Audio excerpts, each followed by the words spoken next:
यसै अनुरूप यही 2082 साल वैशाख 11 गते राजालाई बाजागाजा सहित नारायण हिटी प्रवेश गराउने कार्यक्रम रहेको छ। साथै हिन्दू राष्ट्रको घोषणा, संघीयताको खारेजी, गणतन्त्रको अन्त्य तथा 2047 सालको संविधान पुनर्स्थापना गर्ने लक्ष्य राखिएको छ। सम्पूर्णलाई नमस्कार। म राजेश खिमदुङ र हाम्रो देशमा अहिले भित्र राजा ल्याउनु पर्छ भनेर ठुलो हल्ली चल्ली मचिरहेको छ। यसमा चाहिँ केपी शर्मा ओली, प्रचण्ड, शेरबहादुर देउवा यी पार्टीका शीर्ष नेताहरूले नै मिलेर चाहिँ ल्याउने योजना बनाउँदैछन् अनि आफ्नो नेता कार्यकर्ता चाहिँ विरोध गर्न लगाउने है। अनि आफूले चाहिँ राजा ल्याउनु पर्छ भनेर लागिरहेको छ।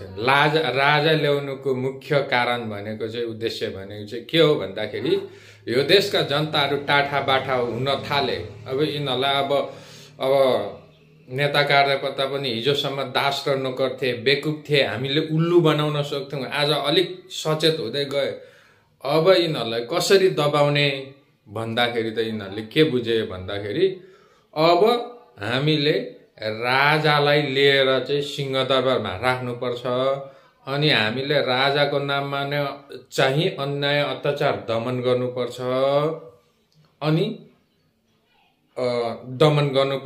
अनि फेरि जति पनि हामी अन्याय अत्याचार दमन गर्छौं राजाको टाउकोमा लगाउनुपर्छ अनि लाई उफार्नुपर्छ, बन्दुक पकाउनुपर्छ, मारामार गराउनुपर्छ भन्ने उद्देश्य चाहिँ पार्टीका शीर्ष नेताहरूले लिइराखेका छन् है।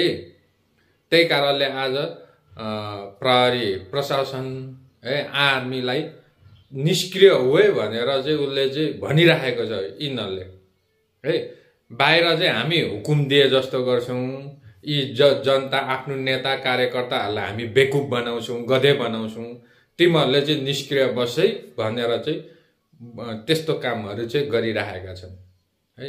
म अर्को कुरो भन्छु, केही अस्तित्व, अधिकार र जुन पहिचानको नाममा राजनीति गर्ने दलहरूले चाहिँ के गर्छ भन्दाखेरि यो संविधानको विरोध गर्छ। असोज दिन, कालो दिन, संविधान जलाउनु पर्छ भन्छ नि। यो चाहिँ कहाँबाट इशारा भएको भन्दाखेरि यी गणतन्त्र नचाहिने, धर्मनिरपेक्ष नचाहिने, हिन्दू राष्ट्र चाहने, संघीयता नचाहनेहरूले चाहिँ यी पहिचान, अधिकार र अस्तित्वमा काम गर्नेहरूलाई चाहिँ इशारामा चाहिँ उनीहरूले कालो दिन भन्ने सानो तिनो कुरालाई बहाना बनाएर चाहिँ के गर्छ भन्दाखेरि संविधान जलाउने काम गरेको छ। यिनीहरू भनेको सबै परिचालित हो भनेर मैले भन्दै थिएँ। कसरी भन्दाखेरि यो असोज दिन, कालो दिन संविधान कसले जलाउनु पर्ने भन्दाखेरि त राजाले, जो राजतन्त्र चाहन्छ, जो है, जसलाई हिन्दू राष्ट्र चाहन्छ है, जसलाई संघीयता चाहदैन, उसलेको लागि चाहिँ यो के हो, असोज दिन, कालो दिन संविधान जलाउने हो। अनि तर यहाँ चाहिँ पहिचान, अधिकार र अस्तित्वको नाममा चाहिँ तिमीहरूलाई चाहिँ यिनीहरूलाई चाहिँ उल्लु बेकुब बनाउनु पर्छ भनेर माथिबाट इशारा गर्छ। अनि अधिकार अस्तित्वका नाममा, पहिचानको नाममा राजनीति गर्नेहरू असोज दिन, कालो दिन भन्दै उफ्रिन्छ है। अनि यो चाहिँ एउटा के हो, सानो तिनो कुरोलाई बहाना बनाएर के गल्ती खोज्नु पर्यो भने त हजारौं देखिन्छ।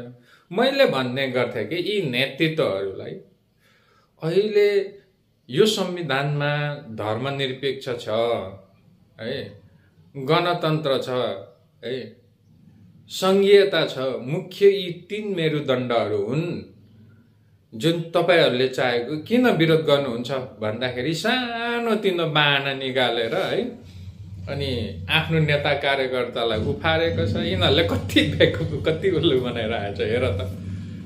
यस्ताको पछाडि नलाग्नु भन्छु क्या।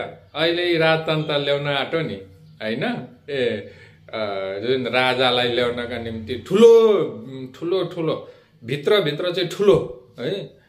अनि त्यो नेता त्यो एमाले, कांग्रेस, माओवादीको नेताहरू बिचराहरू तिनीहरू त उल्लु त हुन्।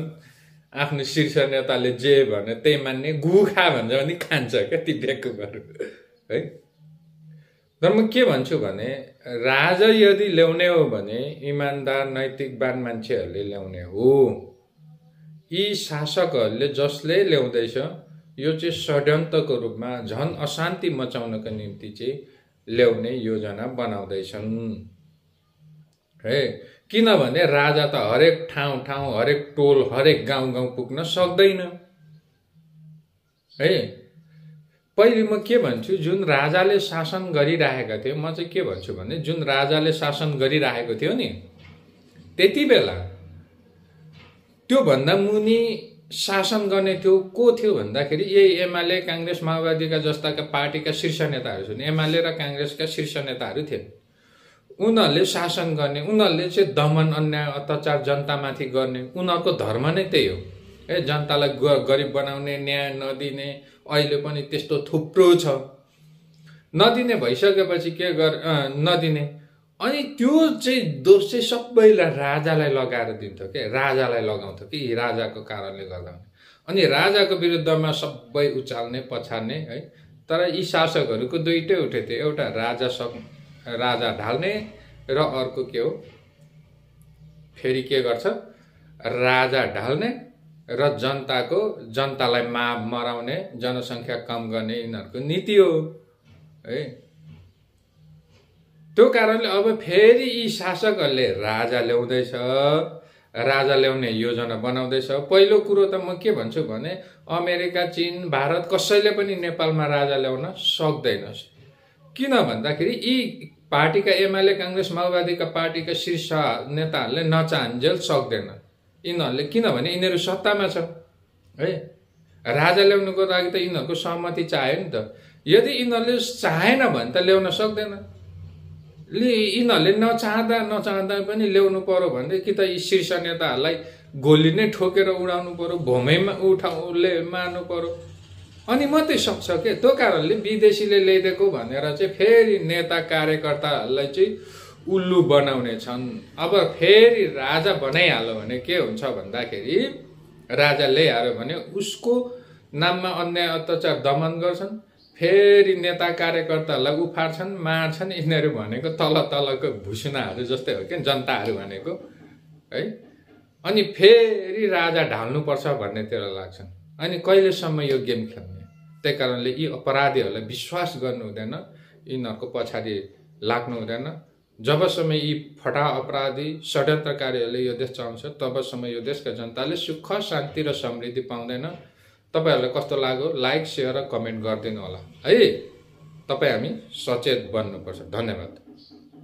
नेपालको अहिले यहाँलाई एउटा जानकारी दिउँ, नेपालको कुनै पनि सचिवहरूले अहिले मन्त्री परिषदको निर्णय हामी मान्दैनौँ भनिसकेका छन्। अहिले आजको मितिमा हरेक सचिवजीहरूलाई फोन गरेर सोध्नु होला, निर्णय तपाईँहरू गर्ने अनि हतकडी हामी लाउने, हतकडी चाहिँ कर्मचारी हामी मान्दैनौँ तपाईँको निर्णय भनिसके। अहिले नेपाल प्रहरीले पनि लाठीचार्ज गर भनेर भन्दा नेपाल प्रहरीले लिखित देऊ भन्न थालेका छन्। यसैले अहिलेको कर्मचारी प्रशासन पूर्ण रूपमा राजा ल्याउने पक्षमा छ। नेपाली सेना छ, आन्दोलन हुँदा नेपाली सेनाले पीठ फर्काउने छ, शासकहरूको आदेश पालन गर्ने छैन। म किटानीका साथ भन्छु र यसरी राजा फर्किने हो।